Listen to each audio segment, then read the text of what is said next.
On behalf of Suzanne and I, the START Network team and the Board of Trustees, I wanted to thank all of you for participating in our Virtual Assembly 2020. We realized it was a big ask to ask all of you to suspend disbelief and imagine that we were all gathered in a spacious, well-lit room with ample tea and pastries, rather than locked into our computers for 4 days in a row. But you all rose to the occasion. You were there, you were engaged, and you were patient. And despite some missing Zoom details, connectivity issues, and translation glitches, we managed to get a lot done. So here's a brief recap of what we discussed, what we heard, and some critical reflections from me and from Suzanne about what we do next. We began the assembly discussing the importance of localization and our ambition to accelerate START Network support to local organizations in action, an ambition that we'll be taking up in a strategy review from now until March of next year. But what we learned from these past few days is that START Network members have different visions for localization and different priorities for getting it done. For some, localization is a change in paradigm and a shift in thinking and mindset. For others, localization means a focus on communities, an intrinsic part of the SDG agenda to leave no one behind. For others still, localization is the transfer of power to first responders, and as part of that transfer, direct access to and management of funds. And we heard from many of our local members that supporting their work is about organizational practice. It's about decolonizing our methods, about adapting our timelines and processes to align with theirs. As one member said, the START Fund's 72-hour turnaround is not as effective when the money sleeps in the accounts of the lead partner. So while it is not our aim to come up with a definition of localization, we must work to come to a common understanding of our starting point and of our end state. And that requires appetite and ambition from all sides. And if localization is at the heart of START Network, it was clear this week that it is the hubs that give it energy and soul. I was delighted to see so many of our hub members in the sessions and actively sharing their achievements and their frustrations of their journeys so far. I particularly enjoyed hearing from Hugo in Guatemala and Gang in the DRC on their designs for their community innovation programs. But there are also changes of culture, of practice, and incentives that are much harder to shift. Will there come a day when the success of an INGO is measured by a shrinking country footprint and a redirection of funds? One international member asked. How can we work as a membership to help that along? Hubs are also at the center of our vision of a network of networks and our evolving governance and business model, which you asked for last year and which we presented to you this week as a set of recommendations for how we shift power. It's a complicated set of proposals, but an important one, as it will affect the future of the network and the future of your engagement with its structures and its programs.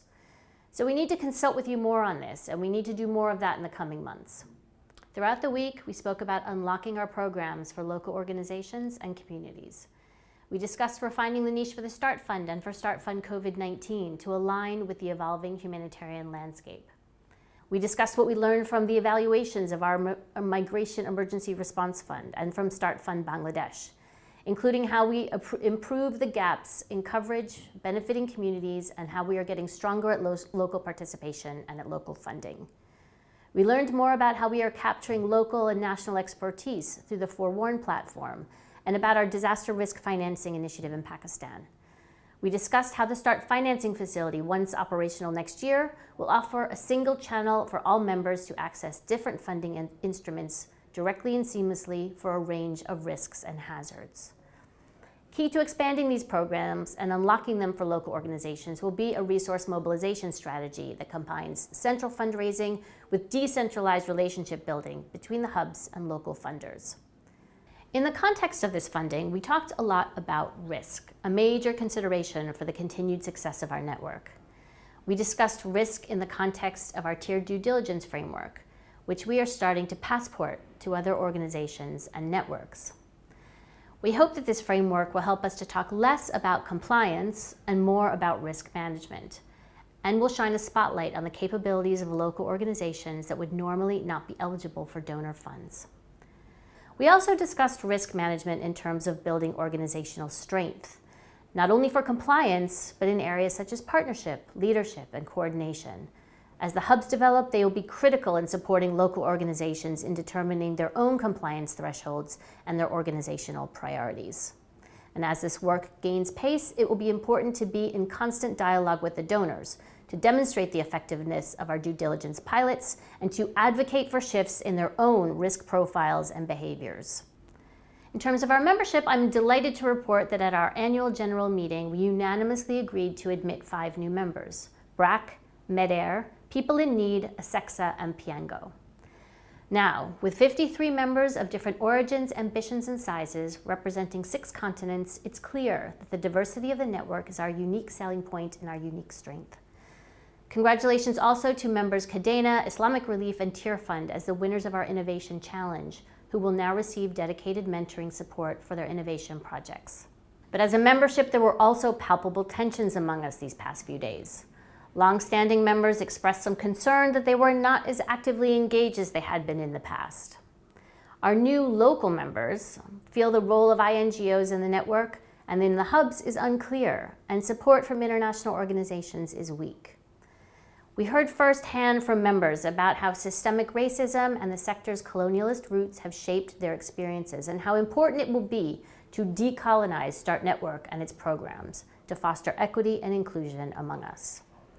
It is our job as a START Network leadership and team to help mitigate that tension by demonstrating the values of operating together, and importantly for the communities that we serve.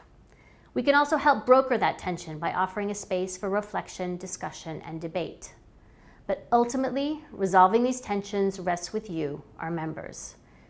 On that, we heard a legitimate challenge to INGOs to step up on localization, and as Assembly reps, for you to do more to influence your organizations from the inside. We also heard a challenge to our local and national NGOs to be clearer with their international counterparts on what you want and need instead of waiting for them to make an offer. That would demonstrate both a display of power and an acceptance of the responsibility that power brings.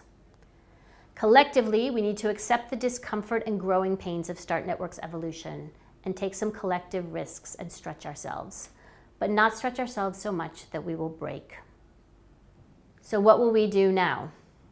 Looking ahead to 2021, our priorities will be to advance the 2 areas of START Network's vision: the network of networks, where we accelerate our localization ambitions to shift power, and our family of funds by launching a minimum viable product of the START financing facility as the financial backbone of the network. On the networks of networks, Suzanne and I commit to holding a dedicated consultation with you to give you a chance to wrap your head around the ideas there and ask questions and comment on the proposal. Next year, we will also be asking you to vote on it.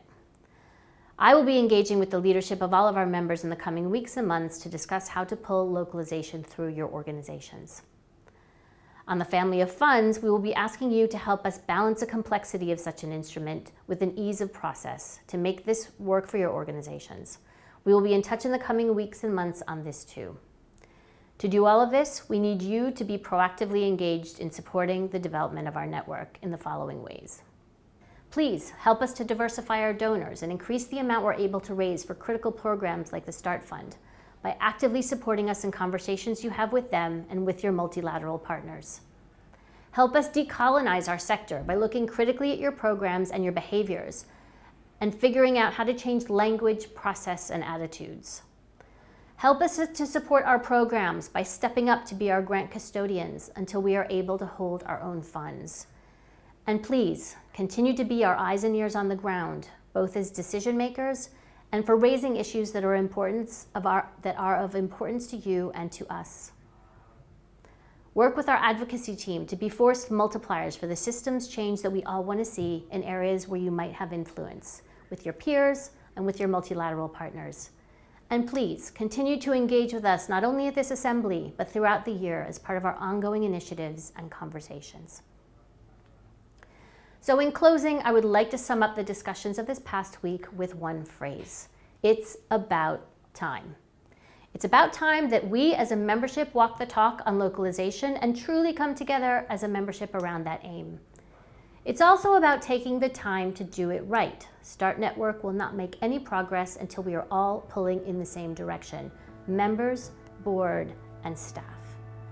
I hope these past 4 days were the first of many positive steps in that direction.